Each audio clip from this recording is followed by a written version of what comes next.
How much does it cost to go to the racetrack? It's barely holding on to the pavement here. I got a fast guy coming up right here. We're gonna let him by. I'm using two cars as an example here. One of these cars was a salvage title S2000, and then recently I purchased a BMW 330i.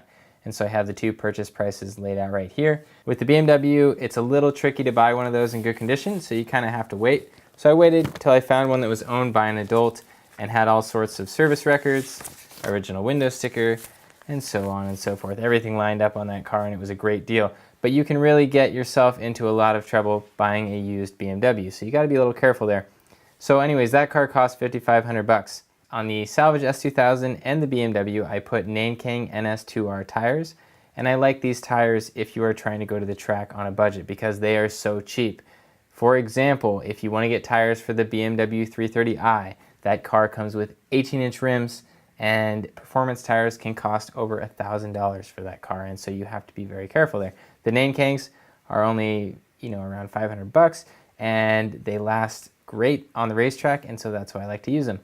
Tire install, I use a coupon and I install my tires for $48. It's the same for the S2000 as it is for the BMW. Brakes. With my S2000, this was a stock AP1, I ran race pads on it because the S2000 has pretty small brakes, and so you really need to run a race pad compound on the track to push that car to its full potential. The BMW, on the other hand, has these enormous brakes, and so I got away with running Stop Tech Sport pads, and I've already put up the track footage of that car. I had no problem with those pads on the BMW, but when I ran those pads on an S2000, I did have some problems with them. The BMW comes with huge brakes, and so I took advantage of that and ran a less aggressive pad. Then we have miscellaneous expense. This is stuff I had to do to the BMW before taking it to the track. I put a larger radiator in it, and I put a couple new cooling hoses in it that looked like they were worn out. I also bled the cooling system. So the total cost here for the S2000 is $6,900. The total cost for the BMW is $6,700. The other thing that I did to the BMW, if you've been following this channel, is I put a limited slip differential in it so that I could take it to drift events. The LSD is not very important to these grip events, but if we added that into the cost, we would blow our budget right here. So if I changed $500 and added the $1,400 cost of the LSD, I'd be looking at a total of $8,100 on the BMW. So let's undo that. Now let's go down and compare these cars' costs for running at the racetrack. So I went to a half day last time I took the BMW out, which was on Friday, and the cost for entering was $110. That's the same for the S2000 as well. The fuel expense on the BMW is slightly less than the S2000. They're about the same. I was looking at how much fuel I used driving to Buttonwillow on the racetrack and driving home. And so it's kind of a wash between these two cars. The estimated consumables. So with this, with the BMW, because it's a heavier car than the S2000, I expect to only get 6 events out of the tires. So I did this formula here, 1/6 times cell E5, which is this one, plus 1/5 times cell G5, which is this one. So I expect to get 5 track days out of those brake pads, and I judged that based on how much thickness I used up on the pads.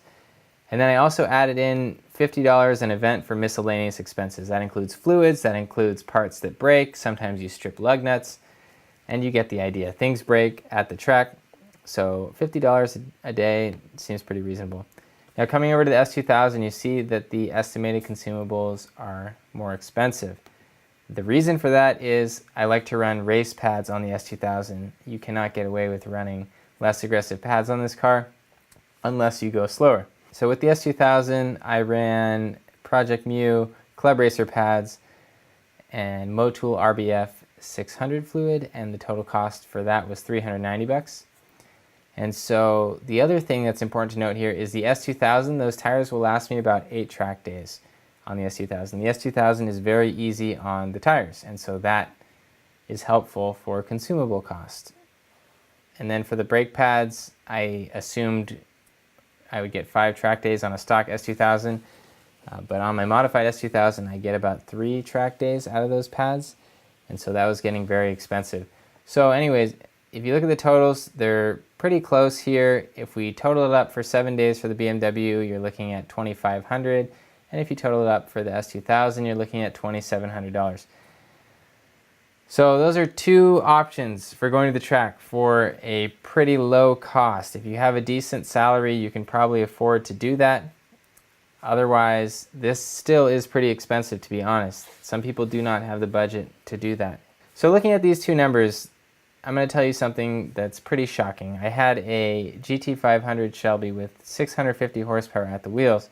It was a total blast to drive it on the track, but 1 year of taking that car to the track cost me $8,000.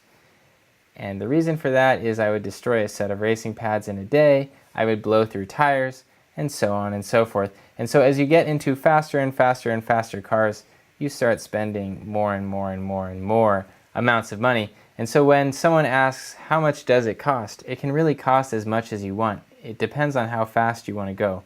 If you want to build something ridiculously fast, you're going to be spending a good amount of money. And so I like to take a budgeted approach. My track cars are pretty reasonable. I have the supercharged S2000 and I'm building another C5 Z06, and those are both pretty reasonable on the expenses, and so that's why I like those two cars. So when you ask, what does it cost to go to the track? It's a difficult question to answer, but hopefully this puts it in perspective for you. The great thing about tracking that BMW is that's a car that you can drive your kids around in and then go to the track on the weekend and then go to work on Monday. It's just, it can do everything. If you're gonna buy an S2000, it's probably gonna be a second car because you can't put a lot of stuff in that car, you can't take a bunch of people in that car, and so it's a very nice sports car, but it also has a lot of compromise. And so that's important to consider. Can you afford to have a second sports car, or do you need one car that can do everything? That's really important to note. So this is just a glimpse into the expenses. I spend insane amounts of money on this stuff.